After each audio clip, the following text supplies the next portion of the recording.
Well, hello humanoids, and welcome back to my channel. Today I am going to attempt to do a book review. This is my third time trying to shoot this. I did make one yesterday during my snow day because good old South Dakota was supposed to have a blizzard of like 14 inches with 60-mile-per-hour winds. And luckily where I'm from, it didn't hit us as bad, but we still had a lot of snow, and so I didn't have to work. And so I had like done my makeup and I had gotten out to my car and I made this book review and I was so happy with it. And then this morning, because I'm not the brightest crayon in the crayon box, I permanently deleted the video and I can't recover it. And so here I am in really bad lighting with no makeup trying to get this video up. I am determined. So hopefully this works out well.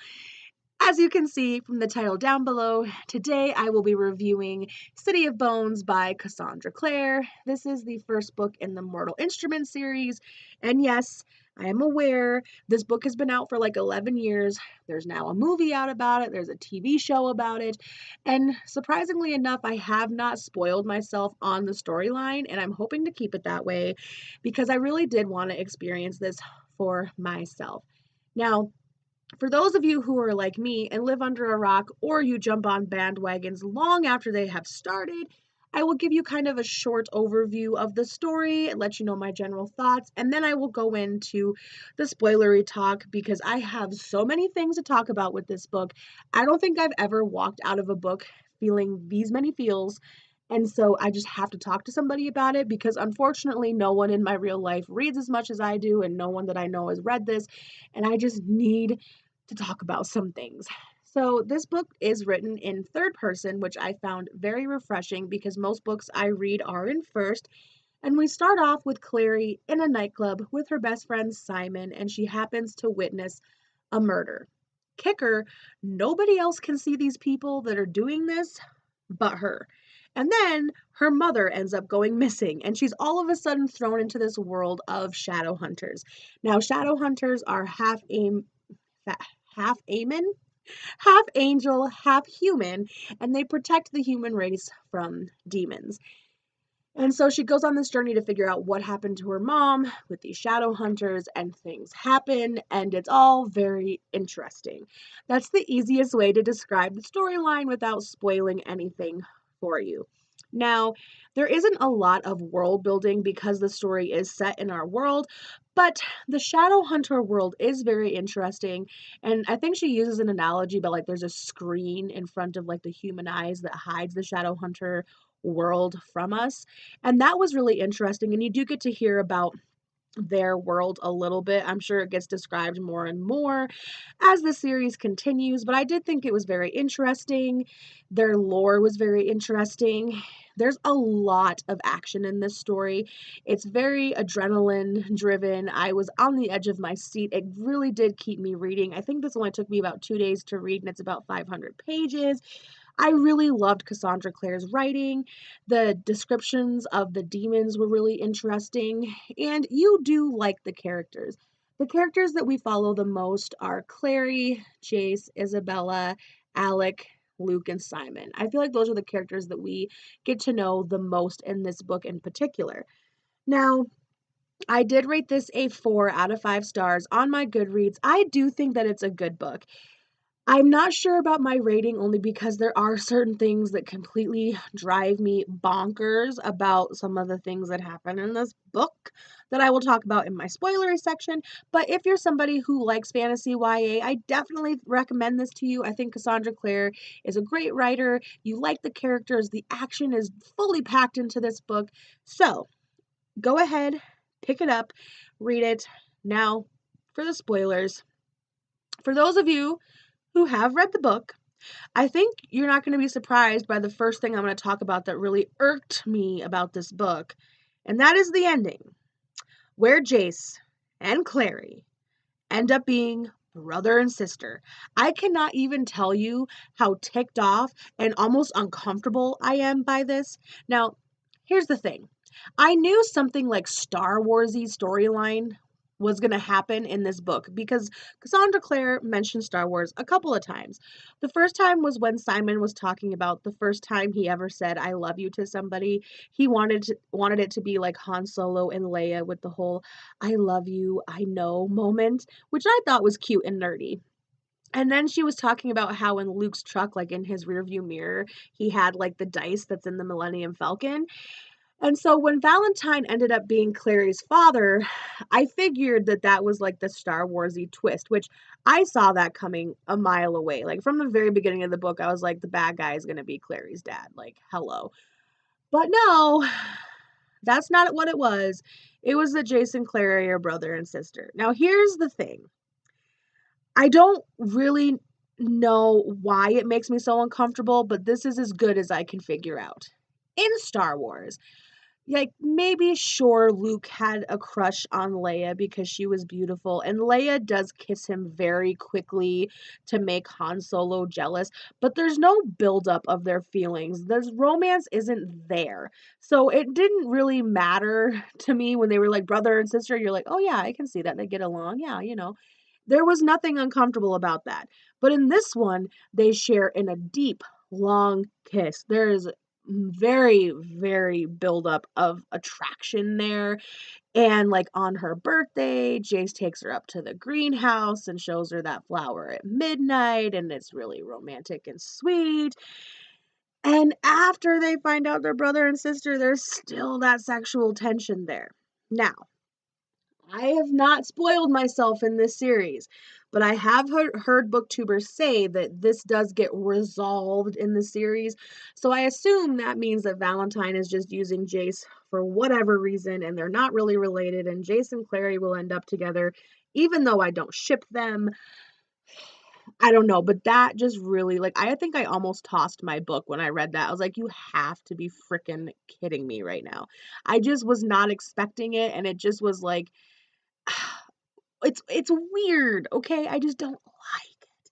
One of the other things that I found really strange, and maybe no one else caught on to this, but there were a couple times in this book where I shouldn't say a couple, like a few times, she used like iceberg analogies, like that's coming out of the mist like an iceberg. And like at first, the first time I read the analogy, I was like, oh, that's so cool. She's doing like a throwback to like Titanic fans, and I'm a huge Titaniac. Like, yes, I love this. But then she used it a few more times, and I was like, why? Like, this is not something I would use as an analogy in my real life. It was just really strange to me. I'm sure probably no one else who read this was bothered by that, but it just was like, huh? Now, the other thing we have to talk about is the love triangle. I will be honest, the love triangle in this story did not bother me that much. There wasn't like insta love between Jace and Clary, and so that didn't bother me so much. I am sick of love triangles. I don't mind them because I have personally experienced one, but it's just why in every book? And why can't the girl pick the best friend? Why does she always have to pick the asshole, just unrealistically sexy bad main character guy? I don't get it. There is a saying in our world that you're supposed to marry your best friend, but the girl never picks the best friend. Now, I have heard other people say that they think Simon is annoying and that he should just get over it. And I'm like, no, Simon is nerdy and he's in a band and he's always there for his friend. And he, by the way, was the one that took down the greater demon in the book. So just saying, he's badass too. It's just like, I love Simon, and I don't understand why the girl never picks the best friend. One time, I want to pick up a YA book and have the girl say, you know what? This guy has been here for my whole entire life. I'm picking him. It's just all I want. I need to write it, apparently, because I'm probably never going to get it. Um, and I think the reason why the love triangle didn't bother me so much is because like Simon and Clary have known each other basically their whole life. And because there wasn't insta love between Jace and Clary, I really enjoyed that. It did kind of sort of remind me of the love triangle in Twilight, which I mention it because Stephanie Meyer actually has a blurb on the front of this book. But I don't know. Can we get over the love triangles? Like, is it done yet? I want to know. What's some other things I can talk about? Oh, talking about how Cassandra Clare used different pop culture references in her story, there are some things in here that very much reminded me of Harry Potter.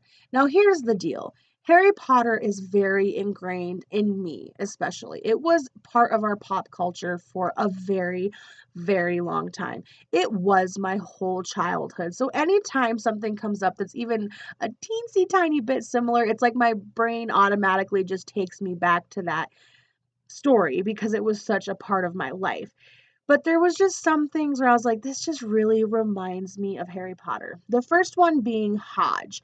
He was very much like Dumbledore to this group of shadow hunters at the Institute. He knew all about the history and he was like their mentor. And he was very Dumbledore like. Even though Hodge ended up being a bad guy and betraying these group of kids, and it pissed me off, and I just can't believe it because I didn't see it coming. And Hodge, why? Like, I'm hoping he ends up being a good guy in the end, like Snape was in Harry Potter, but like, why Hodge? Why?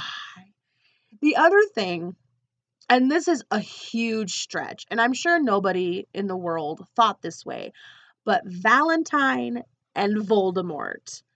Valentine, Voldemort. They have both long V names. I know that's just like a terrible thing to even try to compare, but I mean, come on, even the things they want for their world are very similar. You know, Dumbledore wanted purebloods and no mudbloods. Valentine wants everybody to be shadow hunters like him. Like, it just, I don't know. And like I said, maybe it's just a stretch because my brain just always has Harry Potter world in there. I don't know. But I was just reading it, and like my first thought as it read into my brain was, that sounds like Harry Potter. It's probably just because it's my childhood. I don't know. Now, I really don't feel like there was anything else that really bothered me about this story. Those were kind of all of the things that kind of drove me a little cuckoo, but I really did love the story. One of the things that I absolutely thought was brilliant was the fact that Clary's mom had hidden the goblet in the tarot cards that she gave to their neighbor downstairs. I thought that was brilliant. And the fact that Clary and her mom can draw and have things come to them, I thought was really, really cool. I really enjoyed that part of the story. Like I said, I loved the demon and like descriptions, like with the Ravner, and I just thought that it was very, very action packed. And I have said in many a book review videos I've made that I'm very like character driven when I read a story, and I don't know, I don't really feel very close to any characters yet, except for Simon and Luke. Absolutely love Simon and Luke. I really hope Luke ends up with Clary's mom. And it was just like, it was cool when he ended up being a werewolf. And I was just like, oh, I love this guy. Probably one of my favorite characters. Jace, I do care about, even though I don't ship him and Clary. Let me make that very clear. I do care about him, and I want to see what's going to happen to him now that he's had all of this information thrown at him that, you know, his whole childhood was a lie and Valentine's his dad and Clary is his sister. I don't know if any of that's true, and I'm hoping it's not, but I mean, this is what he knows now. So I can only go off of my non-spoilery brain of this series. Hopefully that's not the truth, but that's what he knows. I want to see where Clary goes, knowing that she is a shadow hunter.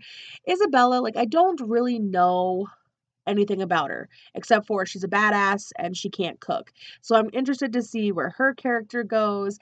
Alec, I really enjoy Alec. He kind of has a piece of my heart. I love the fact that Cassandra Clare put a gay character in a fiction story. I feel like still in books, if you want to read about gay characters, most of the time you have to go to like an LGBTQ genre book. But this was just a popular fiction, and he was there, and I absolutely love him. And I feel so bad that he's had this like unrequited love with Jace. And it made me really upset when Clary had mentioned to Isabel that, like, you know, your brother loves Jace, and she almost got like offended that Clary would even assume that Alex is gay, or not Alex, Alec. And that kind of made me sad and uncomfortable. But I mean, that's how society still to this day will react sometimes. And I think it's just dumb. Love is love no matter who you give it to. I will digress from there, but I really want to see if he has a romance in this story because I really want him to. Simon, I want Simon to fall in love. I want to know if Hodge really is a bad guy because that just ticks me off. I'm really hoping that the whole like Jason Clary being brother and sister thing will get resolved when Clary's mom wakes up because I'm hoping that like her mom will just have a feeling it's not her son. And like I do think Valentine is evil enough to kill his own kid. Like maybe I'm wrong. Maybe all of my thought processes on this series are completely wrong, but these are my hopes and my dreams. So like I said, I did give this a 4 out of 5 stars. I don't think I'll drop it a star for the things that angered me because it did keep me reading. I do want to continue this series, and I do like the characters. I care about where their story is going. So, these are my thoughts. Down below, let me know what you felt about this book when you read it. Did you have the same feels I did? What were some things that I didn't mention that you felt? I would love to hear your thoughts down below. I'm excited to read the second one. I think it's City of Ashes. Yes, I'm going to try to pick that up today. Maybe. We'll see. I love you guys, and I will catch you guys in my next video. Bye-bye. Maybe. I don't know how to stop my camera. Bye for real.